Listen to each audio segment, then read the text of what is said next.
Alors, bonjour tout le monde et bienvenue à cet enseignement sur le livre de l'Apocalypse. Lorsque vous circulez sur la page web ou sur le YouTube ou sur l'Internet, les enseignements sont classés en ordre que je les ai donnés. Alors, chapitre 1, c'est le premier enseignement. Chapitre 2, c'est le deuxième enseignement. Alors, celui-ci, c'est le chapitre 5, donc c'est notre cinquième rendez-vous. Ça ne veut pas dire par ce classement-là que je veux dire que je parle du chapitre 5 du livre de l'Apocalypse. C'est juste une façon, comme un livre, c'est juste une façon là, de rendre ça plus facile pour tout le monde pour pouvoir suivre. Alors, ce soir, on a un gros agenda et puis je vais commencer par deux questions. En réalité, vous allez voir, je ne réponds pas vraiment aux questions, là, mais voici les questions qui m'ont été adressées la semaine dernière. C'est qu'au moment de l'enlèvement de l'Église, les croyants, nous dit la Bible, sont transformés et reçoivent un corps incorruptible glorifié pour leur rencontre avec le Seigneur.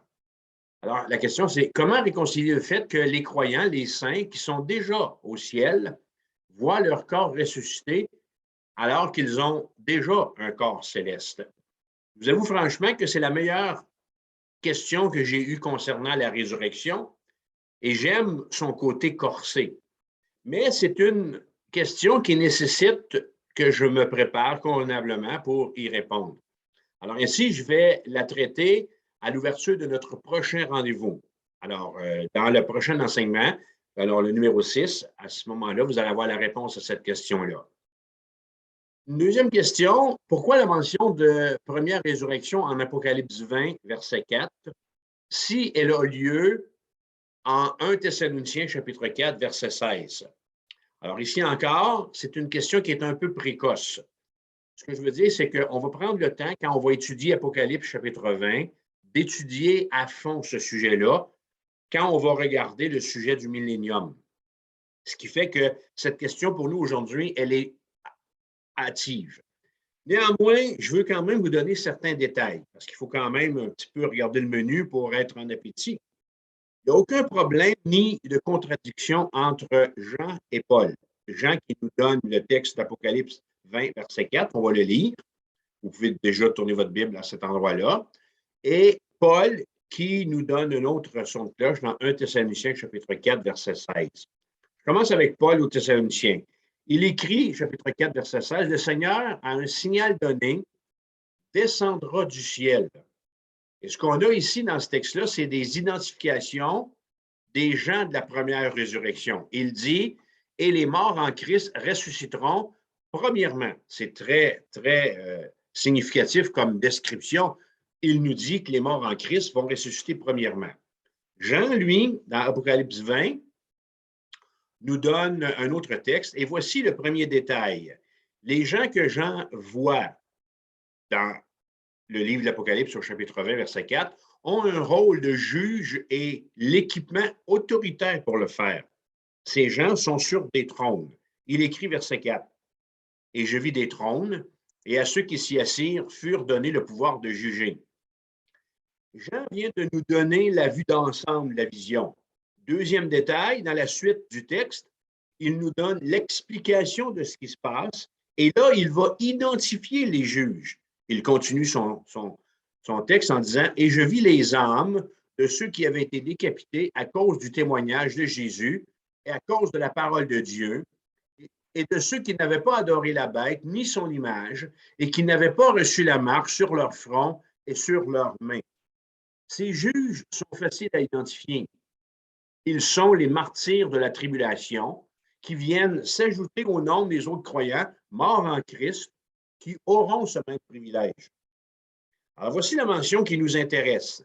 Ils revinrent à la vie, écrit Jean, et ils régnèrent. On est toujours au verset 4.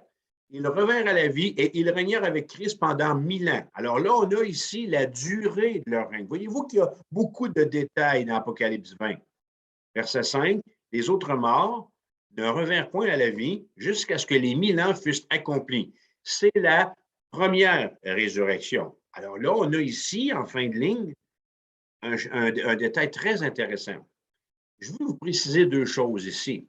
Il n'y a que deux résurrections. Il y a la résurrection des justes et il y a la résurrection des injustes. On n'est pas en présence d'une troisième résurrection, même si ces textes-là peuvent des fois nous inciter à croire ça. En second lieu, la Bible dit que pour Dieu, un jour est comme 1000 ans. Vous connaissez ce texte-là?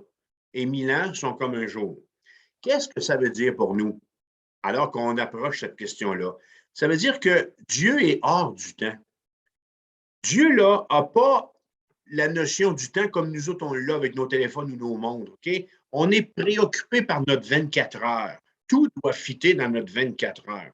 Dieu est hors du temps, donc ça veut dire qu'il est aussi hors des problèmes avec ces détails-là.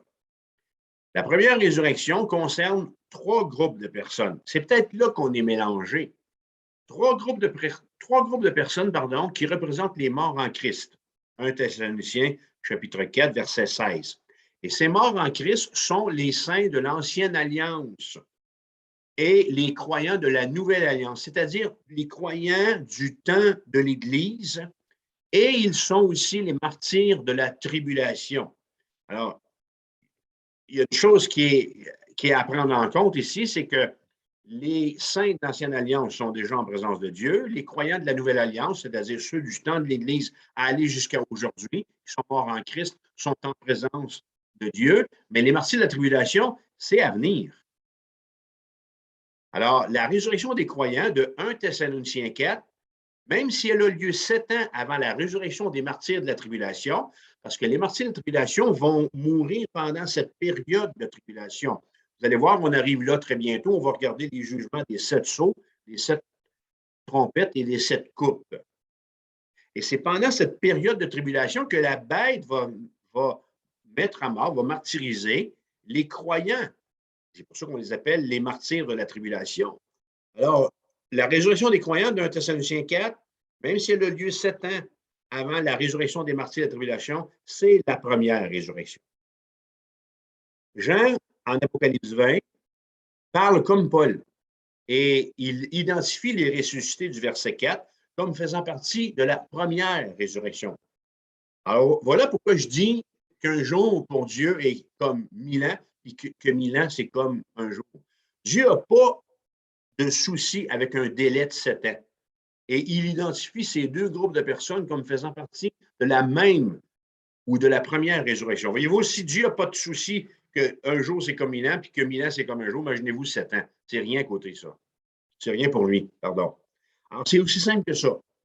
1 Thessaloniciens 4, 1 Corinthiens 15 et Apocalypse 20 parlent tous de la première résurrection, même s'il y a un délai de 7 ans. Vous avez remarqué que le verset 5 nous annonce une deuxième résurrection, la résurrection des injustes ou des impies que nous allons étudier quand on va arriver à Apocalypse chapitre 20. Alors, ce n'est pas pour demain la veille. Aujourd'hui, on tourne notre Bible dans Apocalypse chapitre 1, c'est notre 5e rendez-vous.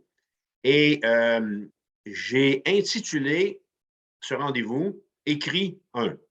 Alors, vous allez voir, je vais vous l'expliquer un petit peu plus loin, là. Alors, on va avoir plusieurs rendez-vous où Jean se fait dire par le Seigneur « Écris, écris, écris ». Alors, vous le voyez, c'est là dans le texte du chapitre 2 et du chapitre 3. Alors, c'est pour ça qu'on entre dans une série qui s'appelle « Écris ». Apocalypse 1, verset 19, « Écris », voyez-vous, donc, les choses que tu as vues. Prenez une note ici, là, on a comme 3 phases temporelles dans ce texte-là, juste dans un verset. Écris donc les choses que tu as vues, alors passé, celles qui sont, présent, et celles qui doivent arriver après, futur. Un triple mandat que reçoit l'apôtre Jean.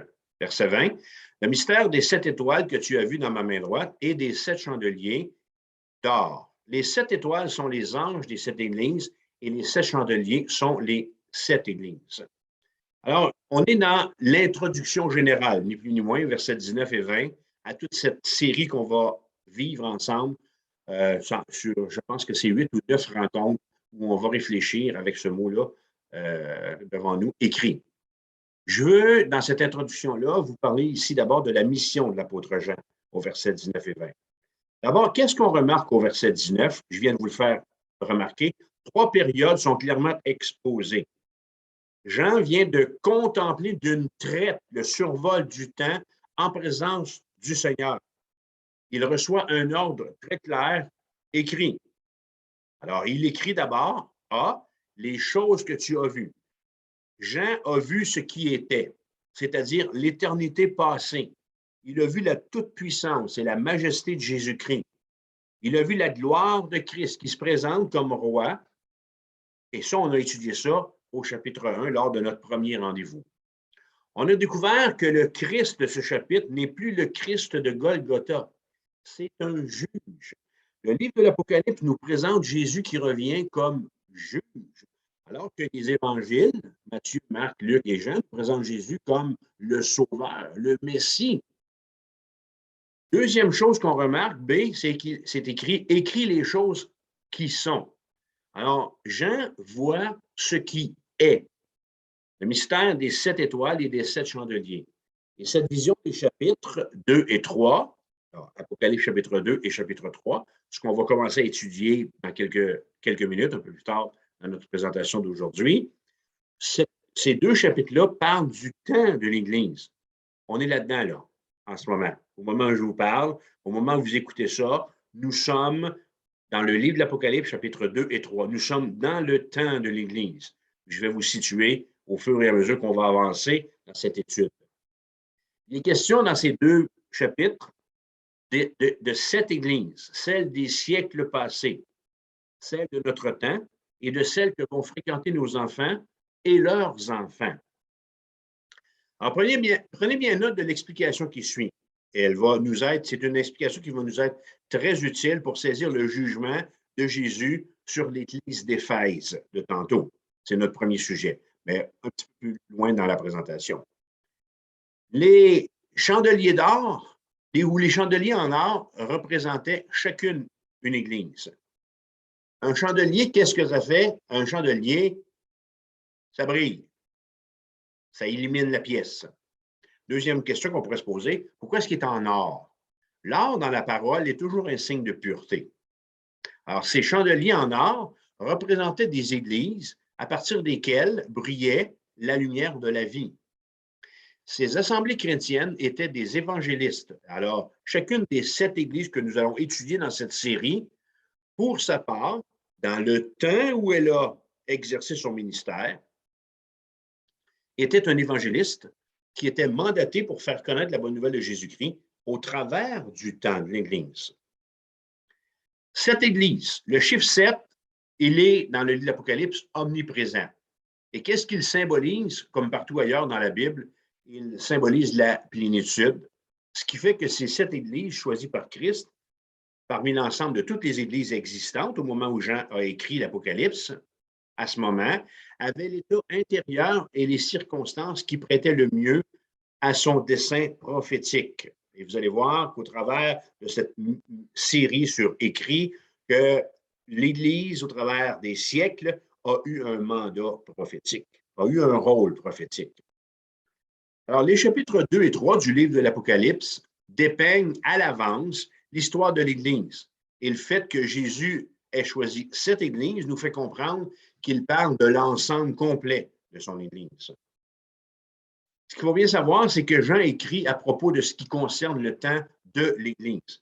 Là, j'espère que c'est rentré, que vous avez saisi que quand vous lisez votre Bible, quand vous prenez Apocalypse chapitre 2 et chapitre 3, et que vous lisez ces 7 lettres qui ont été adressées à l'Église, vous lisez l'histoire de l'Église de Jésus-Christ actuelle. Donc, pour ceux qui sont passés, vous lisez son histoire. Vous êtes en train de regarder un album photo. Et pour les églises à venir, surtout les 2 dernières, vous êtes en train de regarder ce qu'on anticipe, la projection de ces 2 églises. Alors, ce que Jean voit, il doit le transmettre par écrit à chacune des 7 congrégations d'Asie. Où est-ce que c'est? C'est sur notre globe terrestre aujourd'hui, c'est la Turquie actuelle. Le disciple de Jésus, Jean, ne reçoit pas cette vision que seulement pour lui. Il écrit pour ses contemporains et à la fois pour les chrétiens de tous les temps. Donc, Jean écrit pour nous, alors qu'aujourd'hui, on est devant ce texte. Ces églises représentent l'Église universelle que l'on retrouve tout au long de l'histoire du christianisme. Et elles représentent l'état spirituel de l'Église de Jésus-Christ. Nous avons dans ces deux chapitres la situation de cette Église qui devient prophétiquement la situation de l'Église sur une période de plus de 2000 ans. Alors, Jésus-Christ, en parlant de ces 7 églises, parle de l'Église en général. Et ce qu'il leur dit, il est tout à fait pertinent pour nous aujourd'hui, comme ça l'était pour eux au moment où ça a été écrit. Ça vous va? C'est, troisièmement, dans cette introduction, ce que je veux dire, c'est que Jean reçoit une parole et le Seigneur lui dit, écris les choses qui doivent arriver. Jean contemple ce qui sera, c'est-à-dire les temps à venir. L'apôtre voit les aspects terribles et glorieux de Jésus-Christ dans le monde futur. Le juge qu'on a rencontré au premier chapitre, c'est-à-dire Apocalypse chapitre 1, il est au travail. Et cette portion qu'on étudie, à compter en ce moment, c'est la principale de l'Apocalypse, c'est-à-dire ce qu'on va regarder à partir du chapitre 4 aller jusqu'à chapitre 22. On va regarder ça en janvier 2021. Alors, Jean, il transmet ici à des millions de croyants les choses qui doivent arriver bientôt. Chapitre 4, il leur parle de l'adoration dans le ciel de celui qui est seul digne de recevoir l'adoration. Chapitre 5 du livre de l'Apocalypse, il va leur parler de l'ouverture. On va voir qu'il parle de l'ouverture du livre et des sceaux. Chapitre 6 à 18, on a le temps de la tribulation et des fléaux, c'est-à-dire les 3 séries de jugements auxquels j'ai fait référence tantôt. Les 7 sceaux, les 7 trompettes et les 7 coups. Chapitre 11, on a les 2 témoins. Chapitre 13, on a les bêtes. Chapitre 17 à 18, on a la chute de Babylone. Le retour du roi au chapitre 19. Le millénium au chapitre 20. Le jugement au chapitre 20. Les nouveaux cieux et la nouvelle terre. Et la nouvelle Jérusalem au chapitre 21 et 22. Alors, laissez-moi vous dire une chose capitale, et ce sera la plus importante de mon message, c'est qu'indépendamment de tout ce qui est à venir, la Bible nous dit que c'est aujourd'hui le jour du salut. Apocalypse 3:20, Jean écrit, voici, c'est Jésus qui parle, voici, je me tiens à la porte et je frappe. Si quelqu'un entend ma voix et ouvre la porte, j'entrerai chez lui, je souperai avec lui et lui avec moi. C'est une des dernières invitations de Christ au salut, l'invitation d'Apocalypse chapitre 3, verset 20. Dans quelle dispensation est-elle? Oh, c'est un grand mot scientifique, ça. Alors, elle est pendant les choses qui sont. Elle est de notre temps. Nous sommes actuellement l'Église de Jésus-Christ. L'Église locale à laquelle vous êtes attaché en ce moment, au moment où vous écoutez cet enseignement-là, fait partie de la dispensation de la grâce, l'ère du salut. Alors, je vais, pour que vous puissiez bien suivre, ouvrir ici une parenthèse. Alors, je la rouvre. Quand je vais la fermer, je vais vous le dire. Alors, j'ouvre une parenthèse pour vous expliquer ce qu'est le dispensationalisme. Et ce que je peux vous dire ici, c'est que, écoutez, soyez tout simplement attentifs et laissez-vous surtout pas égarer en chemin par des mots techniques, peut-être que vous perdez le sens. Ça vous va? Le dispensationalisme, c'est une méthode d'interprétation historique qui divise l'œuvre et les desseins de Dieu pour l'humanité en différentes périodes de temps. Une dispensation, 2 dispensations, 3 dispensations, voyez-vous, ainsi de suite. On identifie généralement 7 dispensations, bien que certains théologiens croient qu'il y en a 9, alors que d'autres vont jusqu'à 37. Alors, la première dispensation, alors si c'est une dispensation dans le temps, ça veut dire que la première va être au tout début. On l'appelle l'histoire ou la dispensation de l'innocence. Est-ce que ça vous dit quelque chose? Genèse chapitre 1 et Genèse chapitre 2 couvrent la période pendant laquelle Adam et Ève étaient dans le jardin d'Éden. Alors, cette dispensation, elle n'a pas duré longtemps. Et elle a pris fin, à quel moment? Elle a pris fin avec la désobéissance d'Adam et Ève, qui ont mangé du fruit interdit, après quoi ils ont été expulsés du jardin. Ça, c'est la dispensation de l'innocence. Suit immédiatement la dispensation de la conscience, qui est la deuxième dispensation. Elle a duré passablement plus longtemps. Elle a duré 1656 années. Et elle va de l'éviction d'Adam et Ève du jardin. Alors, au moment où les chérubins chassent Adam et Ève, et elle va jusqu'au déluge. Alors, cette dispensation nous présente une humanité qui est laissée à elle-même après avoir hérité de sa nature pécheresse, la dispensation de la conscience. Vient ensuite de ça la troisième dispensation, la dispensation du gouvernement humain. Et où est-ce qu'elle commence? Elle commence en Genèse chapitre 8.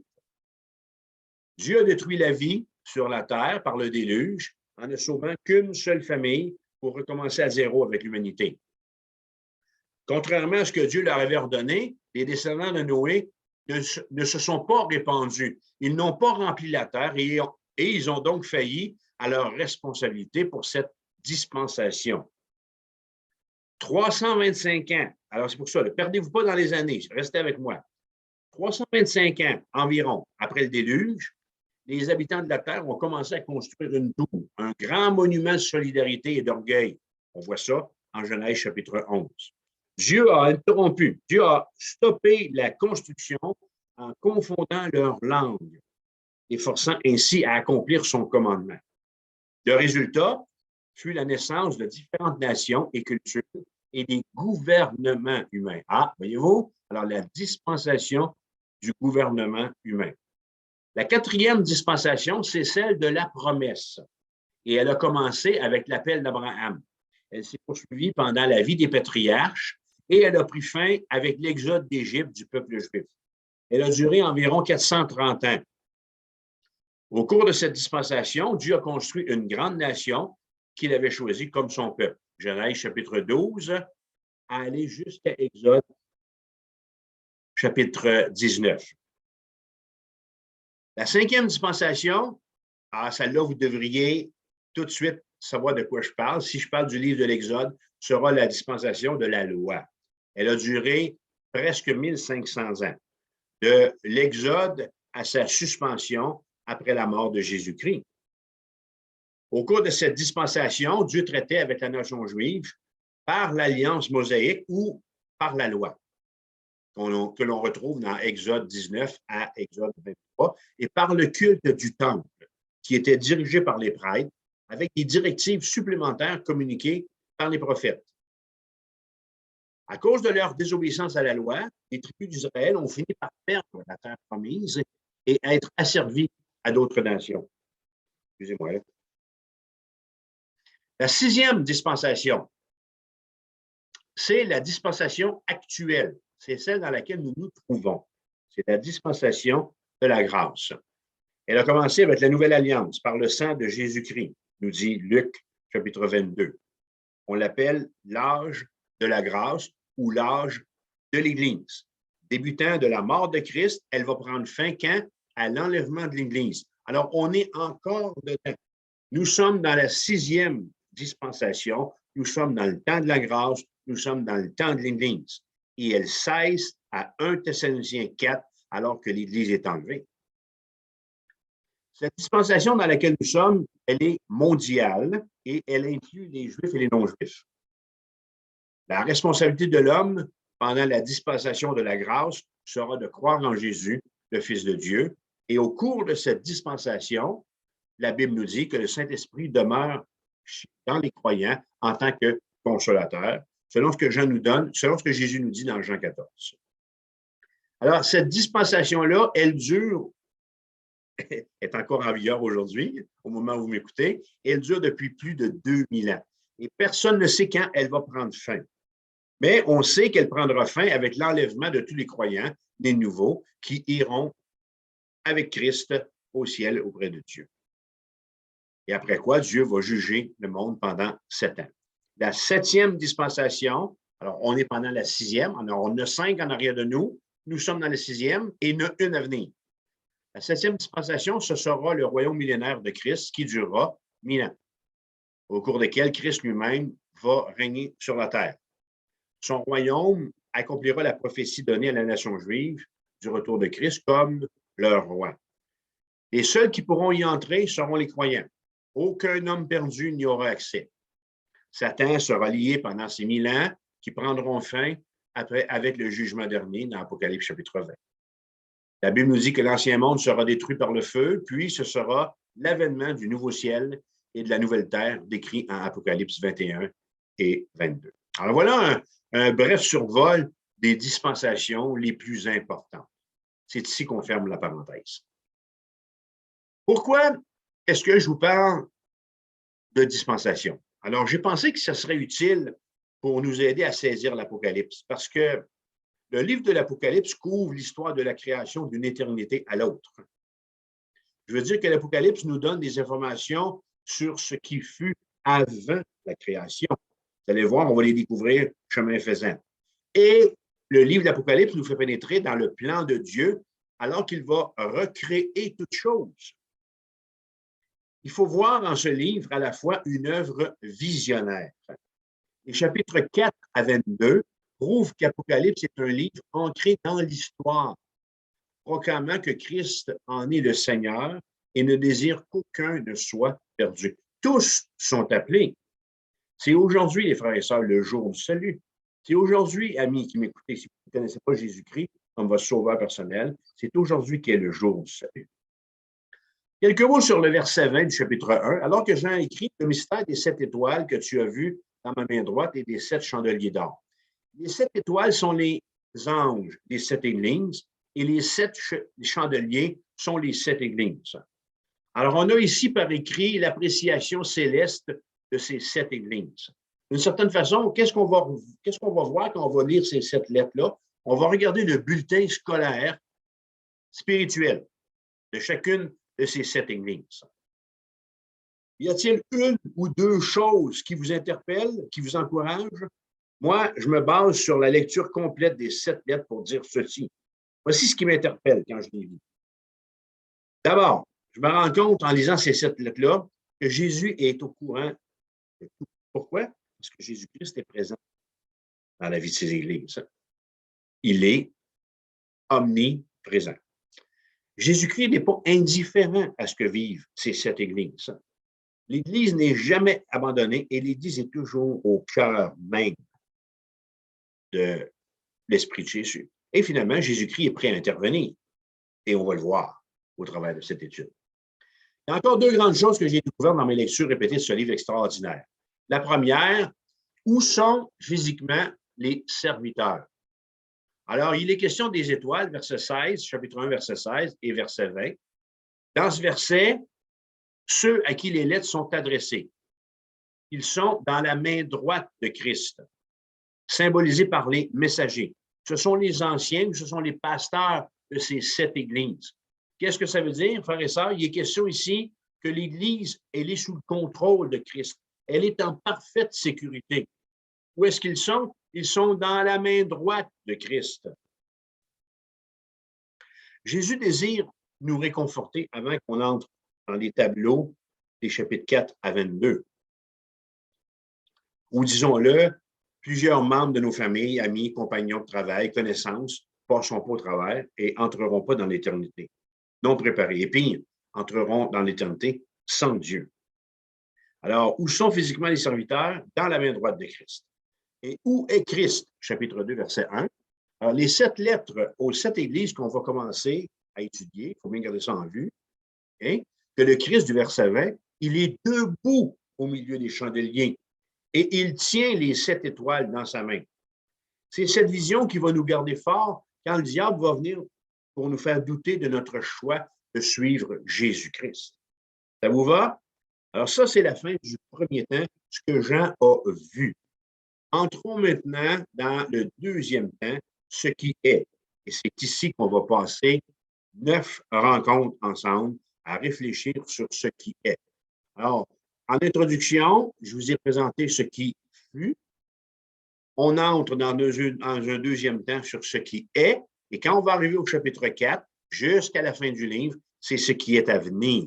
Alors, ça, à partir du chapitre 4 du livre de l'Apocalypse, il n'y a rien qui est arrivé. C'est toutes les choses à venir. Alors, entrons dans cette partie, ce qui est Apocalypse 2, verset 1 à 3, verset 22. Et on va ici étudier les 7 messages. Je pense qu'il y en a un qu'on va passer 3 rencontres dessus. C'est pour ça que je parle de 9 rendez-vous, incluant celui-ci. Écrit. En chargeant son apôtre d'adresser ses lettres aux églises, qu'est-ce que celui qui est vivant, Jésus, avait en tête? Se former une église digne de lui et de la préparer à son retour. Elle est là l'intention du Seigneur Jésus. On a ici 7 messages pour cette église. 2 de ces églises étaient très bonnes, Smyrne et Philadelphie. Philadelphie, c'est la 6e église, c'est celle qui sera enlevée en 1 Thessaloniciens chapitre 4. 2 églises étaient très mauvaises, Sardes et Laodicée. Laodicée, c'est l'église qui sera laissée. C'est celle qui devra se repentir pendant le temps des tribulations. Et 3 étaient demi-bonnes et demi-mauvaises. Éphèse, qu'on étudie dans quelques instants, Pergame et Thyatire.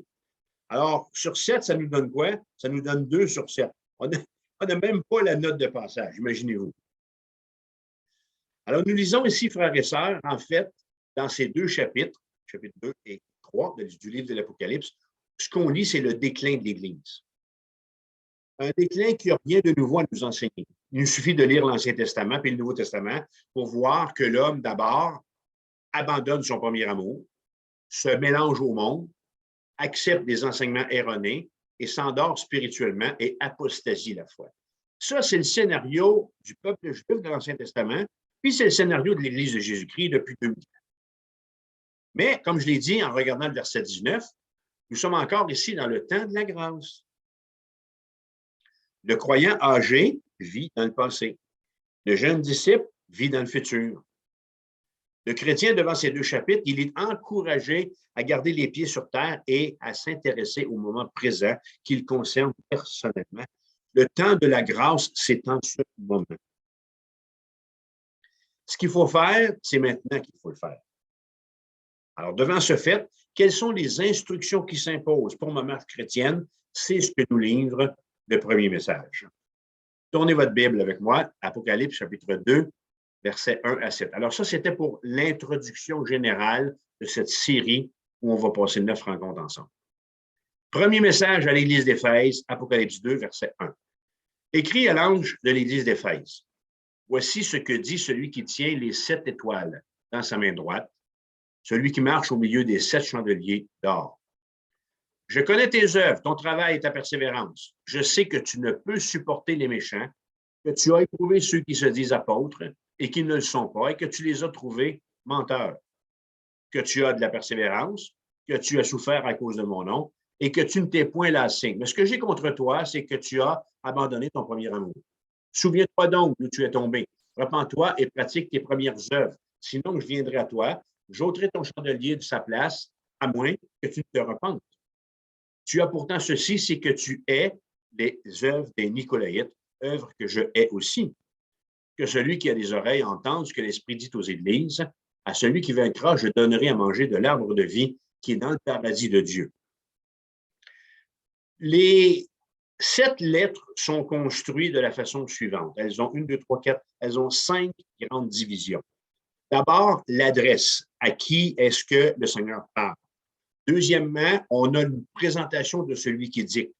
Chacune des 7 lettres, Jésus va se présenter de 7 façons différentes.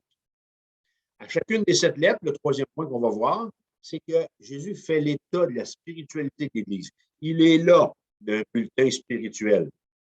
Il y a une exhortation qui est donnée par celui qui dicte la lettre et finalement une promesse.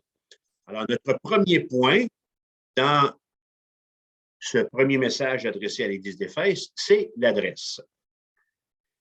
Chaque lettre est adressée à l'ange, au dirigeant, écrit à l'ange de l'Église d'Éphèse. Alors, on met ça au clair tout de suite. Qui est-ce qu'il est? C'est le pasteur.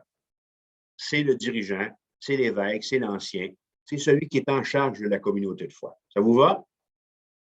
Éphèse, la ville, a été fondée aux alentours de l'an 1000 avant Jésus-Christ et elle était un prodige architectural pour les yeux.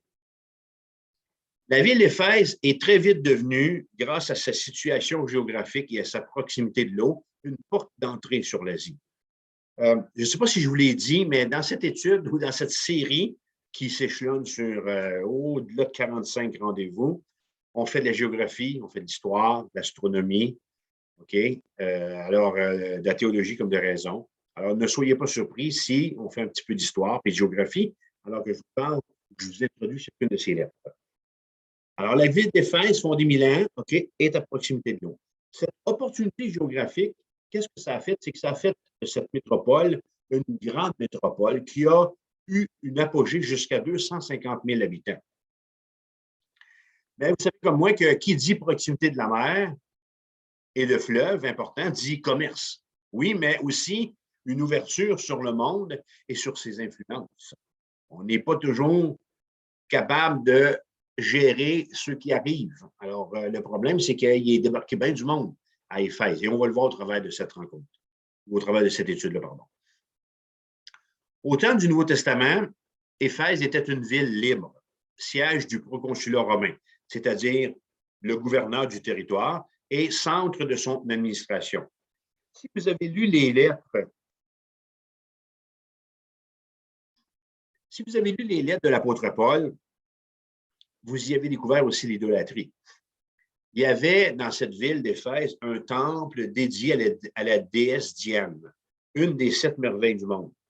En réalité, c'est sûr qu'il y a une statue qui représentait la déesse Diane ou la déesse de la, comment on l'appelle, la fertilité. Elle avait un autre nom grec. Okay? Et tout ça a parti suite à la chute d'une comète ou d'une météorite. Alors, c'est cette météorite-là qui est devenue la dévotion et l'emblème de cette idolâtrie. Mais une idolâtrie répandue dans toute l'Antiquité. Ce qui s'en suit, c'est qu'il y a un commerce important qui s'est établi autour de ce faux culte.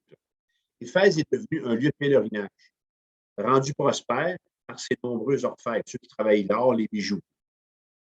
Imaginez ça, là, OK? Un quart de million d'habitants, une ville cosmopolite, qui aime l'argent, qui aime le sexe, qui aime l'idolâtrie et qui a en plus une garnison romaine en son sein. On pourrait se poser la question, mais qu'est-ce que Dieu a à faire dans un tel endroit? Qu'est-ce que tu fais là, Seigneur, dans une ville pareille? Si Jean écrit à l'Église d'Éphèse, c'est parce qu'elle est dans Éphèse. Êtes-vous d'accord avec ça? L'Église d'Éphèse est dans la ville d'Éphèse. Une ville qui n'a d'autre intérêt que la gloire humaine et l'orgueil des puissants. Une ville fabricante de machines à ego, et Dieu s'y intéresse. Une Église faible en nombre y est née et est devenue forte en Christ. Comment? 40 ans avant ce qu'on est en train de lire là, aujourd'hui, dans Apocalypse chapitre 2, 40 ans avant Apocalypse 2, par le ministère d'un couple, Priscille et Aquilas, et du ministère de l'apôtre Paul, qui ont prêché la bonne nouvelle du salut en Jésus-Christ, l'Église locale d'Éphèse a vu le jour. Vous avez les débuts de l'Église d'Éphèse dans le livre des Actes des Apôtres, chapitre 18, et dans 1 Corinthiens, chapitre 16. Dans ces deux textes-là, on y voit la rencontre de Paul avec ce couple, on y voit le début de leur ministère d'évangélisation et de formation de disciples, et on assiste à la naissance de l'Église d'Éphèse chez Priscille et Aquilas, dans leur maison. Par la suite, Paul prêche longtemps sur les places publiques et dans la synagogue, 3 ans, de telle sorte que, nous dit la Bible, que toute l'Asie entendit parler de Jésus, toujours dans Acte 19. Il y a eu à ce moment-là une foule de conversions. On peut dire qu'il y a eu un réveil spirituel. À tel point qu'en un rien de temps, en moins de 3 ans, l'Église d'Éphèse est devenue une des forces les plus influentes de la ville et bientôt l'une des églises les plus fameuses du monde. L'apôtre Jean, qui écrit Apocalypse, a fréquenté l'Église d'Éphèse et c'est là qu'il a rédigé les livres qu'on lui connaît, son Évangile, les 3 épîtres ainsi que le livre de l'Apocalypse. Environ 10 ans après la mort de Jean, l'empereur Trajan, le César de l'époque, a envoyé Pline le Jeune, un peu comme un genre de secrétaire, il a envoyé Pline le Jeune, c'est son nom, dans cette région pour savoir s'il fallait persécuter les chrétiens. Quelle fut la réponse, vous pensez?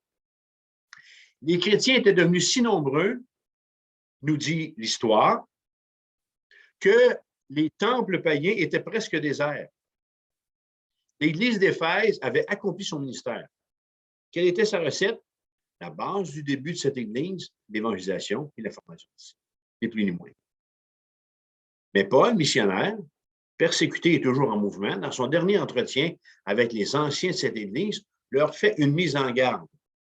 Une mise en garde qui est utile pour nous au moment où on est en train de regarder ce texte d'Apocalypse 2, où on étudie la lettre ou la situation, où on regarde le portrait spirituel de l'Église d'Éphèse. Voici ce que Paul a dit aux dirigeants de l'Église d'Éphèse en Acte 20, verset 28. Prenez donc garde à vous-même et à tout le troupeau sur lequel le Saint-Esprit vous a établi évêque, pour paître l'Église du Seigneur, qu'il s'est acquise par son propre sang. Je sais qu'il s'introduira parmi vous, après mon départ, des loups cruels qui n'échapperont pas le troupeau, qui n'épargneront pas le troupeau, et qu'il s'élèvera du milieu de vous des hommes qui enseigneront des choses pernicieuses pour entraîner les disciples après eux. Alors aujourd'hui, dans Apocalypse 2, le texte qu'on a sous les yeux, 66 ans après la Pentecôte, le Seigneur donne à cette Église toute une exhortation. Notre deuxième point, verset 1, qui parle, s'il vous plaît?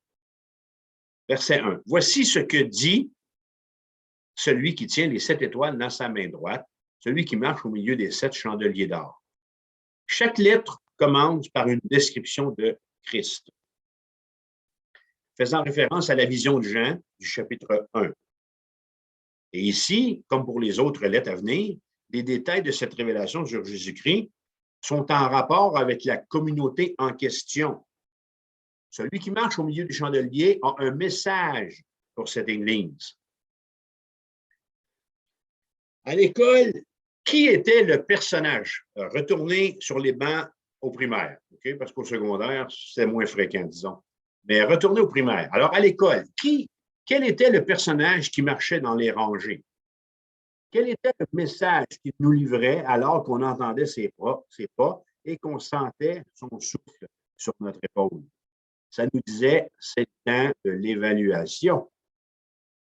Alors, celui qui marche est au milieu. Seigneur, mais qu'est-ce que tu vois? Ne vois-tu pas le bien que je fais? Mes œuvres sont nombreuses. Ne vois-tu pas que le monde me connaît? Je suis doctrinalement inébranlable. Est-ce qu'il y a quelque chose avec l'Église que nous n'avons pas vu? L'Église est en train de devenir trop fière de son prestige. Elle montre des signes de corruption. L'orgueil la guette. Quelle sera l'évaluation de celui qui est? Frères et sœurs, Jésus-Christ est-il sérieux? Éphèse la grande, orgueilleuse, est-ce qu'il va lui laisser une chance? Jésus, hey, je serais porté de lui dire, sois cool avec Éphèse, sois cool avec moi. Est-ce que c'est comme ça que ça va se passer? Alors, voici comment parle celui qui parle à l'Église d'Éphèse. Et regardons maintenant l'état de fait de sa spiritualité. Verset 2, 3, 4, ainsi que le verset 6. Je les relis pour nous. Je connais tes œuvres. Alors là, c'est au primaire, là, ce professeur qui circule dans les allées et qui fait l'évaluation de votre travail de mathématiques, disons. Alors, Jésus se promène dans l'allée de l'Église d'Éphèse et lui murmure à l'oreille, je connais tes œuvres, ton travail et ta persévérance. Je sais que tu ne peux supporter les méchants, que tu as éprouvé ceux qui se disent apôtres et qui ne le sont pas, et que tu les as trouvés menteurs, que tu as de la persévérance, que tu as souffert à cause de mon nom et que tu ne t'es point lassé. Mais ce que j'ai contre toi, verset 4, c'est dur de trouver ça dans un bulletin, dans une évaluation, parce que j'ai contre toi, c'est que tu as abandonné ton premier amour. Tu as pourtant ceci, c'est que tu hais les œuvres des Nicolaïtes, œuvres que je hais aussi. Alors, que dit le Seigneur en tout premier lieu? Le Seigneur dit en premier lieu, je connais tes œuvres, Église d'Éphèse. Ouf, j'ai eu chaud. Vous autres avez eu chaud? Avez-vous chaud, hein? Ah, vous voyez, Jésus la connaît, Éphèse. Mais oui, il la connaît, Jésus. C'est très bien. L'Église d'Éphèse commence par recevoir un magnifique éloge du Seigneur. Elle est louée, non pas pour une seule chose, mais pour tout un merveilleux ensemble de qualités. Son travail pour le Seigneur, les œuvres qu'elle a produites, son zèle à repousser les faux frères, les faux apôtres. Elle est louée pour sa persévérance dans les épreuves. Wow! Quelle Église, hein? C'est très important de telle qualité pour le ministère. À Éphèse, les faux apôtres cherchaient par leurs mensonges et leurs calomnies à saper l'autorité des conducteurs spirituels, des pasteurs, approuvés par Jésus-Christ. Mais l'Église ne laisse pas faire de telles pratiques. Pas plus, verset 6, que pour la secte des Nicolaïtes, adeptes immoraux et idolâtres qui mangeaient de la viande sacrifiée aux idoles. La ville d'Éphèse était un carrefour de plans d'eau important et de routes marchandes. Et elle faisait également face au danger de toute la fraude itinérante. Ça, j'ai dit tantôt que quand on est d'une ville portuaire, c'est difficile de savoir qui débarque chez nous. Alors, cette fraude-là qui débarquait à Éphèse, ben, se retrouvait dans l'Église. Le Seigneur approuve donc la position de l'Église d'Éphèse vis-à-vis la séparation des méchants, de son discernement spirituel. Cette Église, elle est forte doctrinalement. Christ connaît ses œuvres.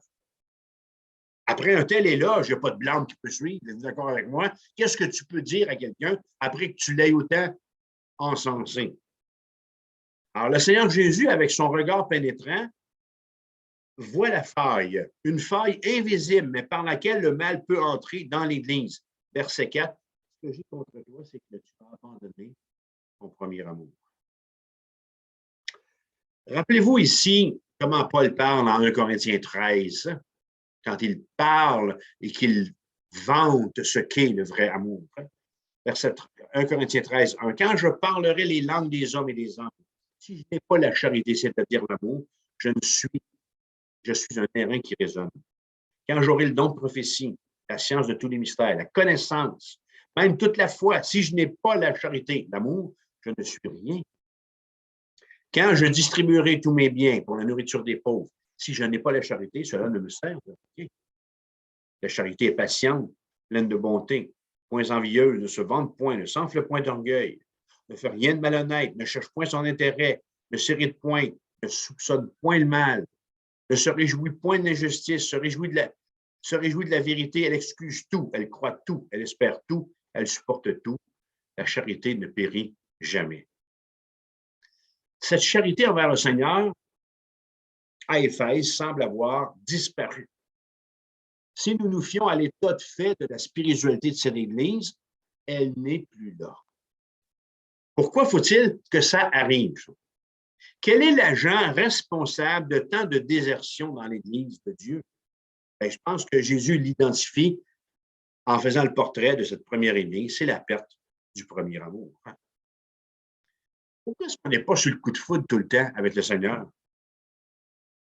Tous les jours. Je me suis converti le 16 septembre 1976. Coup de foudre. Coup de foudre pour Jésus-Christ. C'est plaisant le premier amour, c'est plaisant le coup de foudre. Hein? Jésus dans le gruau, Jésus dans les céréales, Jésus tout le temps partout. C'est un amour, qui n'hésite pas. C'est un amour qui n'a pas besoin de réfléchir ou de faire un effort. Ce premier amour ne regarde pas en arrière, mais regarde toujours en avant. Ce premier amour n'a peur de rien, il est prêt à tout, il sent presque bon. Cet amour qui inonde le cœur du nouveau croyant est tellement agréable pour le Seigneur et utile pour le corps qu'est l'Église. Alors dites-moi, pourquoi est-ce qu'il faut que ça change? Où est-ce que c'est écrit dans nos Bibles qu'il faut à un moment donné déchanter en ce qui concerne notre premier amour pour le Seigneur? Ou, je lis ma Bible depuis 1976 puis je n'ai pas lu un texte comme ça. À Éphèse, dehors, rien n'a changé. Les œuvres n'ont pas diminué. Elles demeurent les mêmes, nombreuses, variées. L'Église d'Éphèse produit des œuvres en nombre. Mais voilà, celui qui marche au milieu des chandeliers discerne un changement intérieur. Et Christ s'en attriste profondément. Il n'y a pas de déviation, bien-aimés, ou d'erreur de doctrine, ni d'infidélité. Leur zèle pour lui se refroidissait et ils ne l'aimaient plus comme jadis. Les chrétiens d'Éphèse devenaient indifférents et perdaient l'enthousiasme des premiers temps. Et tout ça, ça blessait Christ. Permettez-moi une deuxième parenthèse, la parenthèse suivante. On est ici devant un écho de l'Ancien Testament.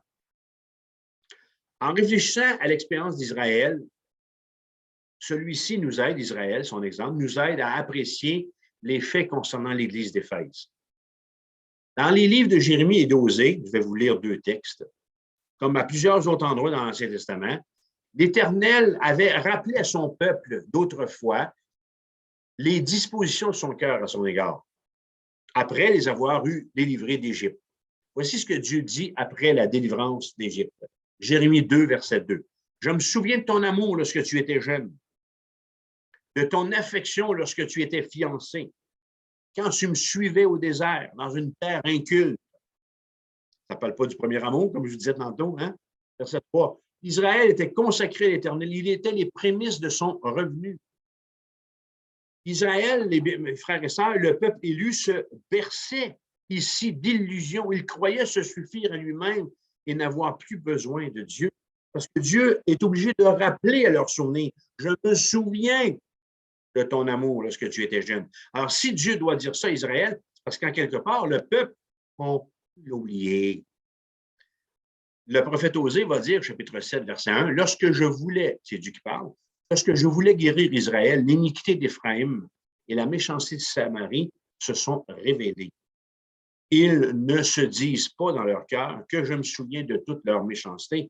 Maintenant, leur œuvre les entoure. Elles sont devant ma face. Ils sont tous adultères. Ils sont tous ardents comme un four et ils dévorent leurs juges. Tous leurs rois tombent. Aucun d'eux ne m'invoque. Éphraïm se mêle avec les peuples. Éphraïm, c'est Israël. C'est le peuple d'Israël. Éphraïm se mêle avec les peuples. Éphraïm est un gâteau qui n'a pas été retourné. Vous ne saviez pas hein, que Dieu avait un côté Ricardo? Hein? Verset 8. Verset 9. Des étrangers consument sa force et il ne s'en doute pas. La vieillesse s'empare de lui et il ne s'en doute pas. L'orgueil d'Israël témoigne contre lui. Ils ne reviennent pas à l'Éternel leur Dieu et ils ne le cherchent pas malgré tout cela. Éphraïm est comme une colombe stupide, sans intelligence. Alors, qu'est-ce qu'on a là? Israël qui abandonne son premier amour pour l'Éternel, ce qui devient le point de départ d'une chute progressive qui va l'amener à mépriser Dieu. Fermons la parenthèse ici. C'était la dernière, il n'y en a pas d'autre. Alors, Jésus, comme il connaissait les œuvres d'Israël, Jésus connaît les œuvres de l'Église d'Éphèse, Jésus connaît mes œuvres. Au début, le nouveau croyant, comme le chrétien d'Éphèse, aime Dieu. Les choses semblent avoir changé.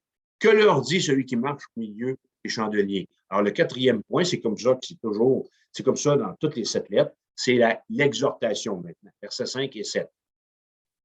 Souviens-toi donc d'où tu es tombé. Repens-toi et pratique tes premières œuvres. Sinon, je viendrai à toi et j'ôterai ton chandelier de sa place, à moins que tu ne te repentes. Voyez-vous la grâce encore? Que celui qui a des oreilles entende ce que l'Esprit dit aux Églises. Ça, c'est l'appel. Verset 7, là, c'est l'appel au salut, d'une certaine façon. Alors, Christ est venu inspecter ces Églises et commence à leur donner des paroles d'avertissement, des paroles d'encouragement. Il va en avoir 7. Alors, le premier souvient qu'il donne ici, c'est à quoi? Le premier avertissement qu'il donne ici, c'est « Souviens-toi ». À quoi servent les anniversaires de naissance? À quoi servent les anniversaires de mariage?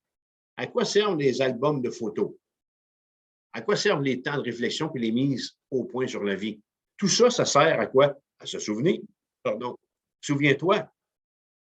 Que désire Jésus au verset 5? Il désire que les chrétiens d'Éphèse se souviennent. Que désire Jésus quand je lis ce verset? Que je me souvienne. Que je me souvienne de quoi? De mes premières œuvres. De quoi est-ce question? La nostalgie, c'est correct. Il est question d'abord et avant tout de la nostalgie, du souvenir de la joie que j'avais le jour de ma conversion et de mes années qui ont suivi. De mon premier amour, le coup de foudre. Comment c'était au début de votre vie chrétienne? Il est permis de se souvenir de ça. C'est l'exhortation de Jésus. De se souvenir des changements que Christ a opérés en moi. Vous avez grandi dans votre foi. Vous avez fait des progrès. Paul le dit, travaillant, soyons fermes et inébranlables, travaillant de mieux en mieux. Alors, vous avez vécu des changements. Vous avez, au travers de votre vie chrétienne, expérimenté la puissance du Saint-Esprit et vaincu les péchés. À vous souvenir de votre baptême, de vous souvenir de votre premier ministère dans l'Église, de vous souvenir de la régularité avec laquelle vous faisiez vos disciplines spirituelles, c'est-à-dire le temps dans la lecture et dans la prière, de vous souvenir de la première personne à qui vous avez témoigné. Qui est-ce? Vous souvenez-vous? Qui est la première personne à qui vous avez témoigné de Jésus? Vous en souvenez-vous? Et qui est la dernière? Celle de ce matin, peut-être, de la semaine passée, ou peut-être que ça fait 3-4 ans? Passons. La nostalgie, c'est correct de se souvenir de la première personne que vous avez amenée au Seigneur, de votre participation à une chorale, des services rendus dans un camp chrétien, du transport que vous avez offert à des personnes pour venir à l'Église, des cours publics que vous avez suivis, quoi d'autre? Quelles sont vos premières œuvres? Je serais heureux d'en ajouter à la liste ici que je viens de vous exposer. Frère, quelque chose fait défaut à Éphèse. Il n'y a rien de mieux que de demander à l'Église de se souvenir de ce qui a disparu. La mémoire, lorsqu'elle est sollicitée, elle est un puissant allié pour motiver un retour à d'anciennes valeurs perdues. C'est en faisant cet exercice-là qu'Éphèse va être en mesure de se réveiller, de vivre un réveil spirituel. C'est en faisant cet exercice-là que vous allez être en mesure pour vous-même aussi de vivre un réveil spirituel. Au début de l'Église d'Éphèse, au début de cette assemblée, l'amour abondait. C'est de cette hauteur, écrit Jean, que l'Église est tombée. Elle doit se repentir. Ce que j'ai contre toi, c'est que tu as abandonné ton premier amour. L'Église d'Éphèse a brûlé d'amour pour Jésus. Tout ce qu'il lui demande, c'est ce feu à nouveau. Brûle, Éphèse, brûle à nouveau pour moi, dit Jésus. Frères et sœurs qui m'écoutez, il y a au Québec seul des milliers de chrétiens qui, dans les dernières décennies, ont perdu cet amour pour Jésus. Brûle à nouveau pour moi, Québec, dit Jésus. Rien, frères et sœurs, rien n'attriste plus le Seigneur que la perte de son premier amour. Cette exhortation est en tête de liste. Qu'est-ce qu'on écrit d'ordinaire en tête de liste? On écrit Éphèse, on écrit Québec, on écrit Bas-Saint-Laurent, on écrit Gaspésie, on écrit François, dit Jésus, brûle à nouveau pour moi. Éphèse, brûle à nouveau pour moi. Bas-Saint-Laurent, Gaspésie, François, brûle à nouveau pour moi. Deux choses peuvent arriver après un tel avertissement. Deux. Premièrement, écrit Jésus, brûle à nouveau pour moi. Sinon, regardez ce qui est écrit, je viendrai à toi et j'ôterai ton chandelier de sa place. Oui. Écoutez, c'est sérieux, le livre de l'Apocalypse. Il est question du jour de l'Éternel. Le livre de l'Apocalypse, je vous l'ai dit, ce n'est pas Christ sauveur, c'est le Christ qui est juge, qui est là pour juger et remettre les pendules à l'heure. Alors, la cloche sonne, Éphèse. Est-ce que c'est possible? Pas l'Église d'Éphèse. Jésus, c'est sûr que tu as fait erreur sur la personne. Cette Église-là, Éphèse, elle sait tout.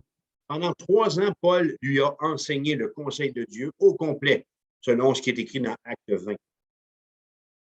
Le livre aux Éphésiens que nous avons est une puissante lettre doctrinale de service et de persévérance. Lui enlever son chandelier, Seigneur, c'est ce que tu as dans la tête, c'est ce que tu es en train de dire. C'est sûr qu'il y a une erreur à quelque part, Jésus. Cette Église-là, elle a 40 ans d'expérience. Wow, là! 40 ans. Consulte donc Paul au paradis pour voir s'il est d'accord avec ça. Comme pour Israël dans l'Ancien Testament, lorsque celui-ci s'éloignait de l'Éternel, Dieu l'exhortait à la repentance par la bouche de ses prophètes. Combien de fois la nation a-t-elle fait la sourde oreille? Dieu a été obligé de la juger. Alors, pour l'Église d'Éphèse, pour l'Église universelle, pour vous et moi, Dieu a-t-il changé? Quand il y a refus de repentir, le Seigneur châtie. Vous avez bien compris ce que je viens de dire.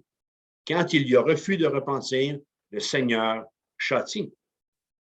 Si par la suite, il n'y a pas de changement, Dieu retire le mandat qu'il a confié.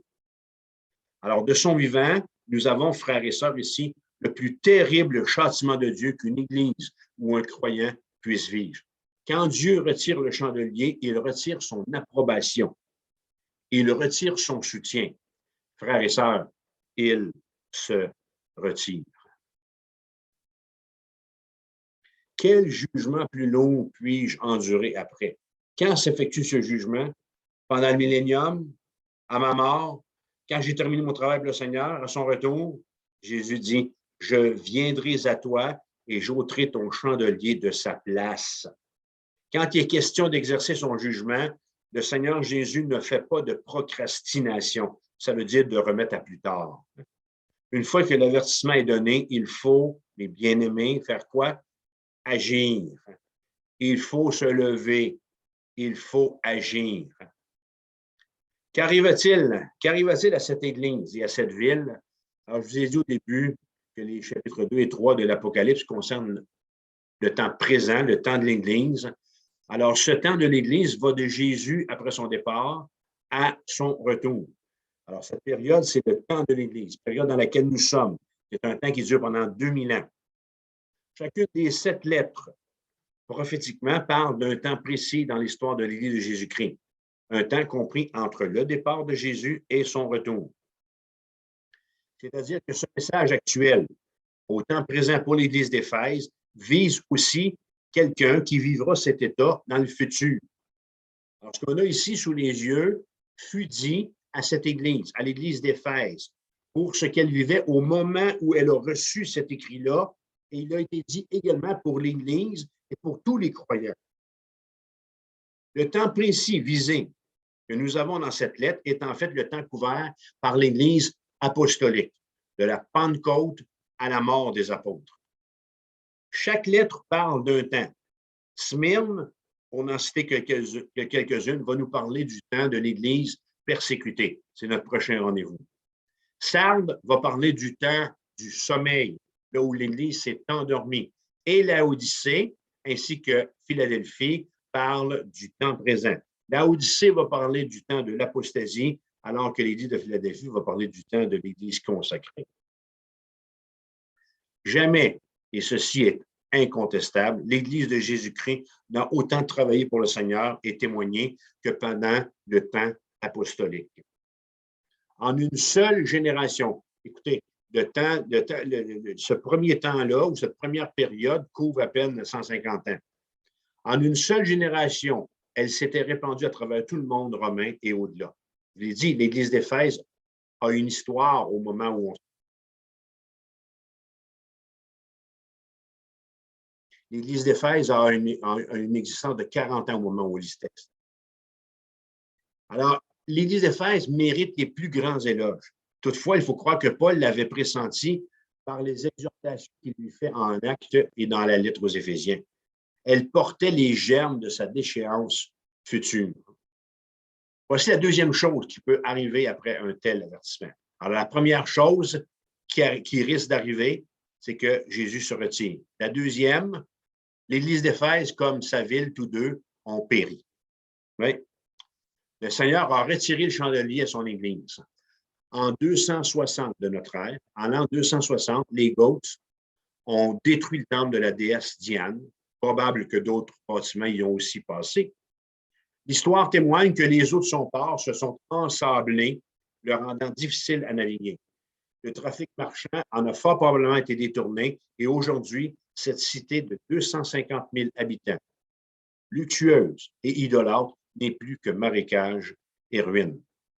Il ne reste absolument plus rien. Le Seigneur a opéré son jugement. Mais il reste une formidable section au verset 7. C'est la promesse, verset 7, la conclusion pour nous aujourd'hui. À celui qui vaincra, je donnerai à manger de l'arbre de vie qui est dans le paradis de Dieu. Alors, de la même façon qu'il commence, chaque message se termine par la promesse de récompense qui seront données à son retour. Dans ce conflit qui oppose Christ à César, les croyants devront tenir ferme à leur confession de foi et être prêts pour un éventuel sacrifice, quel qu'il soit. Smyrne, qui vient, c'est la deuxième lettre, et c'est le temps qui suit, le temps apostolique, va nous rendre ce témoignage. Dolmitien est l'empereur et se déclare Dieu. L'Église d'Éphèse a péri, mais ce qui lui a été dit demeure. Beaucoup d'autres églises semblables à elle ont eu et ont besoin d'une telle promesse. La promesse d'accès librement à l'arbre de vie est encore valide. Pourquoi? C'est simple. Nous sommes encore dans le temps présent de la vision qu'a reçue Jean. Nous sommes encore dans le temps de la grâce. La Bible promet à tous ceux qui passent outre aux attraits alléchants d'un enseignement faux, aux tentations naturelles et aux jouissances des biens de ce monde, accès à l'arbre de vie. C'est la promesse qui est là pour nous, les bien-aimés. Il ne nous est pas demandé d'escalader l'Everest à genoux ou de faire du porte-à-porte avec l'Évangile ou de convaincre en Templiers nos contacts de venir à Jésus. Il y a des choses utiles à faire pour le royaume, oui, mais celui qui vaincra, dit la parole, c'est celui qui tient jusqu'au bout, qui garde son premier amour. La récompense de la fin, elle vient du début. C'est bon, hein? Le livre de la Genèse parle de l'arbre de la vie qui a été planté jadis au milieu du jardin d'Éden. Genèse 2, 9, l'Éternel Dieu fit pousser du sol des arbres de toute espèce, agréables à voir et bons à manger, et l'arbre de la vie au milieu du jardin, et l'arbre de la connaissance du bien et du mal. Cet arbre, après la chute de l'homme, fut gardé pour en interdire l'accès. Genèse 3, 22, Moïse écrit, l'Éternel Dieu dit, voici l'homme est devenu comme l'un de nous, pour la connaissance du bien et du mal. Empêchons-le maintenant d'avancer sa main, de prendre de l'arbre de vie, d'en manger, de vivre éternellement. Intéressant, des détails intéressants. Verset 23. Et l'Éternel Dieu le chassa du jardin d'Éden pour qu'il cultivât la terre, où il avait été pris. C'est ainsi qu'il chassa Adam et il mit à l'orient du jardin d'Éden les chérubins qui agitent une épée flamboyante pour garder le chemin de l'arbre de vie. Jamais plus personne n'a revu ni approché cet arbre. Où est-ce qu'il est passé? Ah, il est dans notre livre. Ben oui, Apocalypse 22, verset 1. Et il me montra un fleuve d'eau de la vie, limpide comme du cristal, qui sortait du trône de Dieu et de l'agneau. Au milieu de la place de la ville et sur les deux bords du fleuve, il y avait un arbre de vie. Il est là, notre arbre fruitier, produisant 12 fruits, rendant son fruit chaque mois et dont les feuilles servaient à la guérison des nations. Alors le voilà, l'arbre, dans la ville sainte de l'éternité future. Il est dans notre texte et la promesse, non seulement de le voir, la promesse pour nous, elle est là, non seulement de l'approcher, mais la promesse, c'est qu'on va en manger, puis on va en jouir. On va jouir de sa présence dans le paradis de Dieu. Ça fait partie de tout ça. Amen. Alors, frères et sœurs, dites-moi là, la course vaut-elle le prix? Vous qui m'écoutez là, qui ne connaissez pas Jésus-Christ, embarquez dans la part de l'Église. Toutes les bénédictions perdues dans le jardin d'Éden sont redonnées dans le paradis de Dieu avec une abondance accrue. À qui? À celui qui vaincra, dit la Bible. À celui qui se repentira quand il faudra et qui gardera son premier amour. Pourquoi est-ce que je dis qui se repentira quand il le faudra? Une fois, ce n'est pas suffisant. Veille, mon frère. Si vous devez encore aujourd'hui tomber à genoux, vous repentir devant le Seigneur, ma sœur, mon frère, le prix de la course en vaut la peine. Paul va dire, j'ai combattu le bon combat, j'ai achevé la course, j'ai gardé la foi. Désormais, la couronne de justice m'est réservée. Le Seigneur, le juste juge, me la donnera dans ce jour. Et non seulement à moi, mais encore à tous ceux qui auront aimé son avènement. Que Dieu vous fasse du bien là où vous êtes, au stade où vous êtes rendu dans votre vie chrétienne. Que la lettre de l'Église d'Éphèse puisse vous revivifier, vous amener à vivre ce renouveau avec le Seigneur ou vous amener tout simplement à vous convertir. Dites simplement au Seigneur Jésus-Christ que vous regrettez vos fautes, que vous lui demandez de vous pardonner et de faire de vous son enfant. Que le Seigneur vous bénisse. À la prochaine.